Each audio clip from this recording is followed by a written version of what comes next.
लोकसभा के बाद क्या विधानसभा में भी बीजेपी को झटका लगने वाला है? हरियाणा विधानसभा चुनाव की तारीख आगे क्यों बढ़ाई गई?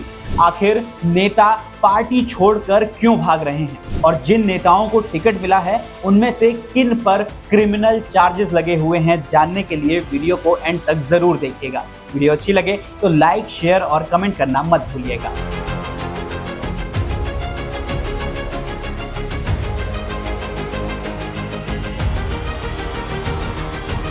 लोकसभा चुनाव के बाद देश में जम्मू कश्मीर और हरियाणा से विधानसभा चुनाव की शुरुआत हो रही है। आज इस वीडियो में हम बात करेंगे हरियाणा चुनाव के बारे में। जम्मू कश्मीर के लिए एक अलग वीडियो बनाऊंगा। साथ ही जम्मू कश्मीर और हरियाणा चुनाव से जुड़े रोचक किस्सों की एक सीरीज ला रहा हूं, तो चैनल को सब्सक्राइब करना मत भूलिएगा और बेल आइकन जरूर दबाइएगा। अब वापस आते हैं हरियाणा चुनाव की ओर। वैसे तो 1 अक्टूबर को हरियाणा में चुनाव कंडक्ट कराए जाने वाले थे, लेकिन बिश्नोई कम्युनिटी के पारंपरिक त्योहार के चलते कहीं वोटिंग परसेंटेज में कमी ना हो जाए, इसलिए इलेक्शन कमीशन ने चुनाव की तारीख को आगे बढ़ाकर 5 अक्टूबर कर दिया, जिसके बाद 4 अक्टूबर को आने वाले चुनावी परिणाम की तारीख भी आगे बढ़कर 8 अक्टूबर पहुंच गई। इसके बाद से ही सत्ता पक्ष और इलेक्शन कमीशन को घेरते हुए कई कयास लगाए जा रहे हैं कि ये सब जम्मू कश्मीर के चुनावी परिणामों में हेरफेर करने के लिए किया गया है। अब ये कयास कितने सच हैं, कितने झूठ, ये तो समय के साथ ही पता चलेगा। फिलहाल हरियाणा चुनाव के चलते सभी राजनीतिक दल काफी सक्रिय हो चुके हैं। आपको बता दें कि हरियाणा में 90 विधानसभा सीटों पर चुनाव होने वाले हैं, जिनमें से बीजेपी ने अपनी पहली लिस्ट में 67 यानी 67 सीटों पर कैंडिडेट्स की घोषणा कर दी है। इस बार भी बीजेपी ने ओबीसी दांव खेला है। पहली लिस्ट में आए नामों में सबसे ज्यादा 16 ओबीसी चेहरे शामिल किए गए हैं। साथ ही बीजेपी ने इस बार 25 नए चेहरे चुनाव में उतारे हैं। ऐसा इसलिए क्योंकि बीजेपी को डर है कि 2 बार से सत्ता में काबिज विधायकों को लेकर एंटी इनकम्बेंसी ना हो जाए, और ये कदम बीजेपी को उल्टा पड़ रहा है। लिस्ट आने के बाद से ही करीब 20 नेताओं ने पार्टी से इस्तीफा दे दिया है। इसके अलावा इस बार के चुनाव में बीजेपी ने जेजेपी का साथ छोड़कर एचएलपी के साथ चुनाव लड़ने का फैसला किया है। वहीं कांग्रेस अकेले ही सभी पार्टियों का सामना करने के लिए मैदान में उतर चुकी है। हालांकि एसपी और आप कांग्रेस के साथ चुनाव लड़ना चाहते थे, लेकिन सीट शेयरिंग में एक मत न होने के चलते ऐसा पॉसिबल नहीं हो सका। फिलहाल कांग्रेस ने 2 लिस्ट जारी की हैं, जिनमें 32 कैंडिडेट्स के नाम सामने आए हैं, जिनमें से पार्टी ने 29 पुराने विधायकों पर भरोसा जताया है और 3 नए चेहरों पर दांव खेला है।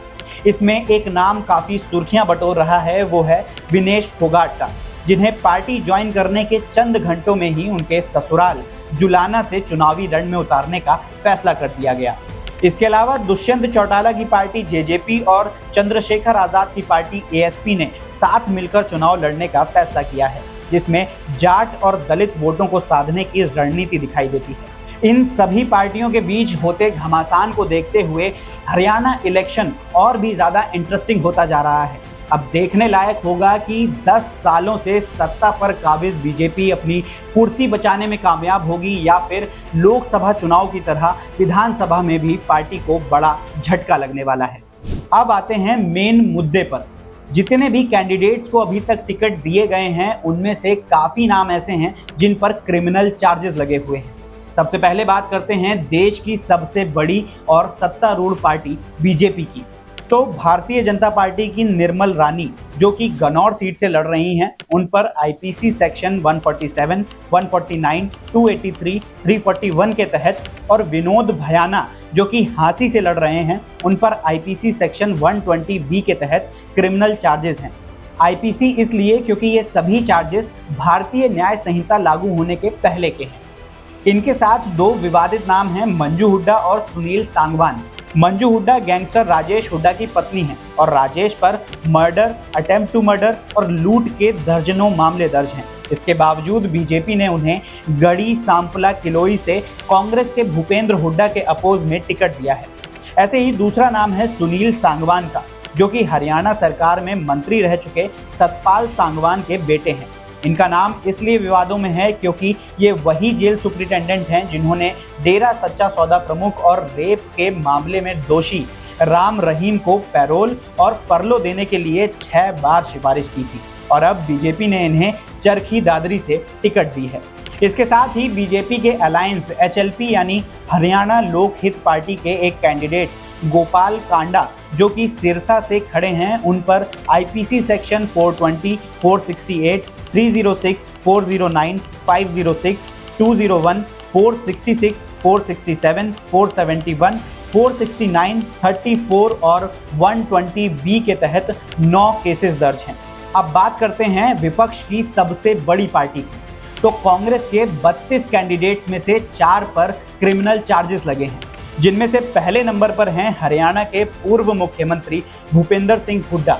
उन पर IPC सेक्शन 420, 467, 468, 201, 409, 471, 204 और 120B के तहत 7 मामले दर्ज हैं।